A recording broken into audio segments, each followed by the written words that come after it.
कंचन और आप सब मुझे देख पा रहे होंगे, लेकिन क्या आप मेरे इस मैजिक में पानी को अगर नहीं देख पा रहे हैं तो इसका सीक्रेट मैं वीडियो के एंड में बताऊंगी, तो प्लीज मेरे वीडियो को एंड तक जरूर देखिएगा। तो चलिए फ्रेंड्स शुरू करते हैं आज हमारा एक्सपेरिमेंट। मैंने ये खाली कप फ्रेंड्स मैं इस कप में पानी डाल रही हूँ और आपको बताना है कि मैंने कौन से कप में पानी डाला है, और इसके बाद इस मैजिक को देखने के लिए मेरा वीडियो पूरा देखना प्लीज। मैंने इस कप में पानी डाला, अब आपको बताना है कि मैंने कौन से कप में पानी डाला है। तो फ्रेंड्स आप सोच रहे होंगे कि मैंने इस कप में पानी डाला है, तो आपको बता दूं कि इस कप में मैंने पानी डाला था, लेकिन इसमें भी नहीं है। ओह माय गॉड, पानी कहाँ गया? क्या इसमें चला गया? इस कप में भी पानी नहीं है।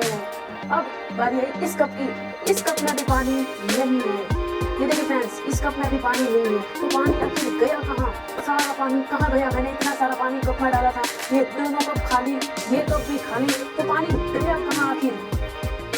फ्रेंड्स मैंने जैसे बताया था कि मैं इस वीडियो के एंड में बताऊंगी कि मैं ये पानी कहाँ गायब हुआ, तो मैं आपको बता देती हूँ कि मैंने ये ड्राई आइस का पाउडर यूज किया था, और जिस कप से मैंने पानी डाला था उस कप में मैंने ये पाउडर भी डाला था, और ये पाउडर इस पानी को बर्फ में बदल गया। ये देखिए फ्रेंड्स, इस कप में बर्फ दिख रहा होगा और ये सारा का सारा पानी इसके अंदर जम गया है। ये बर्फ बन गया है, इसलिए मैंने इसको उल्टा करने के बाद भी इसके अंदर पानी गायब हो गया, पानी निकला ही नहीं है।